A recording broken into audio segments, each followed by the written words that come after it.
ఇప్పుడు AP and Telangana 2 రాష్ట్రాలలో కూడా 10th ఎగ్జామ్స్ జరుగుతున్నాయి కదా. 10th ఎగ్జామ్స్కి వెళ్ళే ముందు ఇంకా 2 రోజులు టైం ఉంది కాబట్టి ఈ 2 రోజులైనా కూడా జాగ్రత్తగా ప్రిపేర్ కండి.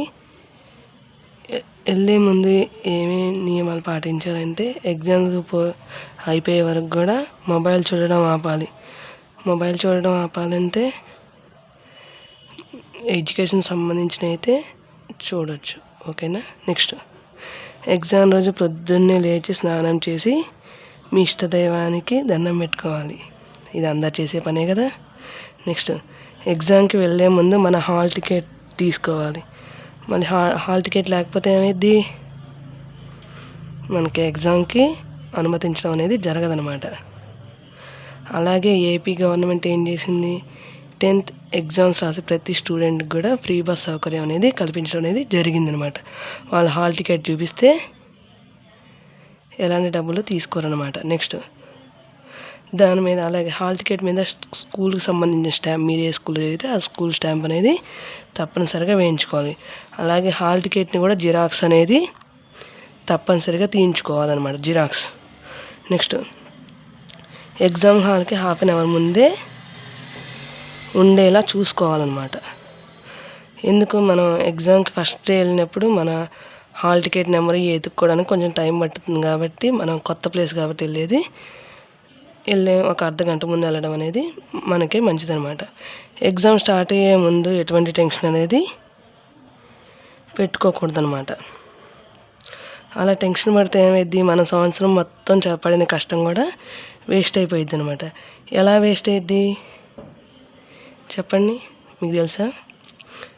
మనం చదివిన బాగా వచ్చిద్ది, ఇది ఇంపార్టెంట్ క్వశ్చన్ అనేది కూడా ఆ టైంలో టెన్షన్ పడడం వల్ల ఏమైందంటే మనకు గుర్తురాదు, మర్చిపోతాం, టైం వేస్ట్ అయ్యిద్ది ఇంకా దాని గురించి ఆలోచించి.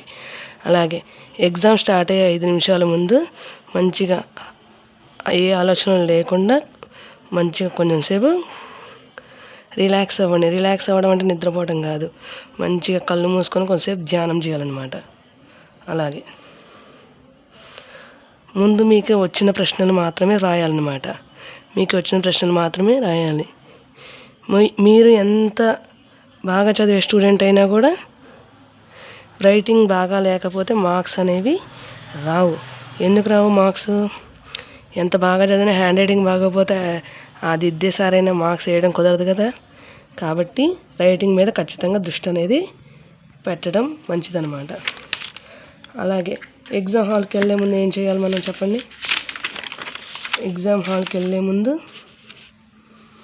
ఏమేమి తీసుకోవాలి, మన ఆయుధాలు, ప్యాడ్, 2 పెన్నులు, అలాగే బ్లూ అండ్ బ్లాక్ పెన్స్ అనమాట. బ్లాక్ పెన్తో మంచిగా నీట్ హెడ్డింగ్ పెట్టేసి, లెంతీ క్వశ్చన్స్ ఉంటాయి కదా, ఎస్ఏ క్వశ్చన్స్ అంటారు కదా, వాటిని మంచిగా హెడ్డింగ్ పెట్టేసి మంచిగా నీట్గా అర్థమయ్యే విధంగా రాయండి.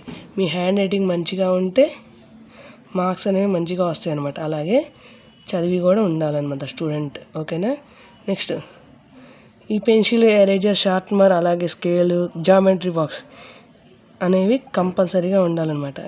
తెలుగు, హిందీ, ఇంగ్లీష్ ఎగ్జామ్స్ మనకి రాకపోయినా కూడా మ్యాథ్స్ నుంచి మీకు కంపల్సరీగా అవసరమవుతుంది. మ్యాథ్స్లో ట్రిగ్నామెట్రీ, జామెట్రీ ఉంటాయి కాబట్టి వాటిని గీయడానికి కూడా ఈ స్కేలు ఇవనేవి మనకి ఖచ్చితంగా కావాలి. నెక్స్ట్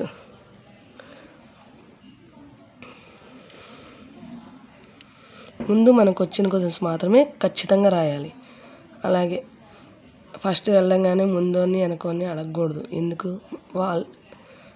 ఒక క్లాస్లో ఒక 20-30 మెంబర్స్ ఉంటే దాంట్లో 10% బాగా చదివే స్టూడెంట్స్ ఉండొచ్చు, 10% ఉంటారు. మిగతా వాళ్ళందరూ కొంచెం యావరేజ్ స్టూడెంట్సే ఉంటారు.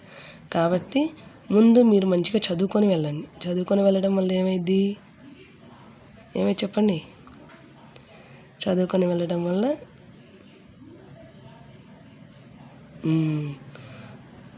మనకి వచ్చిన క్వశ్చన్స్ అనేవి మనం రాయొచ్చు. రానివి ఏమైనా ఉంటే లాస్ట్లో, ఎందుకంటే మనకు వచ్చిన క్వశ్చన్స్ రాయడం వల్ల మనకి కాన్ఫిడెన్స్ పెరిగిద్ది. మనకి ఎగ్జామ్ పాస్ అయ్యే 35 మార్క్స్కే కాబట్టి 35 మార్క్స్ తెచ్చుకోవడం పెద్ద కష్టమేం కాదు. ఎందుకంటే మనం సంవత్సరం నుంచి చదువుతున్నాం, సార్స్ ఎన్నో ఎగ్జామ్స్ పెట్టుంటారు కదా మీకు, అవునా కదా. కాబట్టి ఎలాంటి టెన్షన్ అనేది అస్సలు తీసుకోవద్దు. ఇంకో ముఖ్యమైన విషయం ఏమిటంటే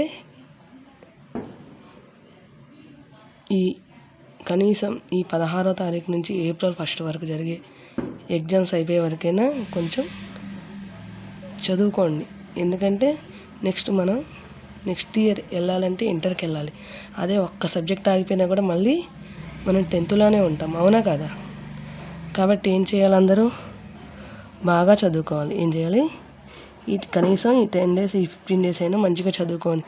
ఎవరికో ఒకరికి ఏదో ఒక హార్డ్ సబ్జెక్ట్ ఉంటుంది. కొంతమంది మ్యాథ్స్ ఉండొచ్చు, కొంతమంది physics, chemistry, NS natural science కానీ సోషల్ కానీ. But 35 marks is the pass mark. కాబట్టి జాగ్రత్తగా చదువుకోండి, బాగా రాయండి. All the best. అందరికీ కూడా బెస్ట్ ఆఫ్ లక్. ఓకేనా? బాగా చదువుతారని కోరుకుంటూ, బాగా రాస్తారని కోరుకుంటూ, ఏపీ తెలంగాణలో ఉన్న విద్యార్థులందరికీ కూడా ఆల్ ది బెస్ట్. ఓకేనా? ఓకే కదా అందరికీ? All the best guys. అలాగే 10th క్లాస్ ఎగ్జామ్స్ ఫోబియా అనేది ప్రతి ఒక్కరికి కూడా ఖచ్చితంగా ఉంటుంది. ఈ ఫోబియా పోవాలంటే బాగా చదువుకోవాలి. ఎందుకంటే అందరూ టాపర్లు అవ్వడం కుదరదు, అందరూ మీరు స్టూడెంట్సే ఉండరు కదా, అవునా కదా? కాబట్టి మీరేం టెన్షన్స్ పెట్టుకోవద్దు, ఎటువంటి భయం కూడా పెట్టుకోవద్దు. ఫస్ట్ డే కొంచెం భయం ఉండొచ్చు, కాకపోతే సెకండ్ డే థర్డ్ డే మాత్రం మంచిగా అలవాటైపోద్ది. ఇంకా మీకు ఆ స్కూల్ అనేది, ఆ ఎగ్జామ్ సెంటర్ అనేది మీకు ఖచ్చితంగా అలవాటైపోతుంది. కాబట్టి జాగ్రత్తగా రాయండి. వచ్చిన క్వశ్చన్స్ మాత్రం ముందు రాయండి. ఎటువంటి కొట్టివేతలు, తప్పులు ఇవన్నీ ఏమి కూడా చేయొద్దు. మీకు వచ్చిన క్వశ్చన్సే ఖచ్చితంగా ముందు రాయండి. అలాగే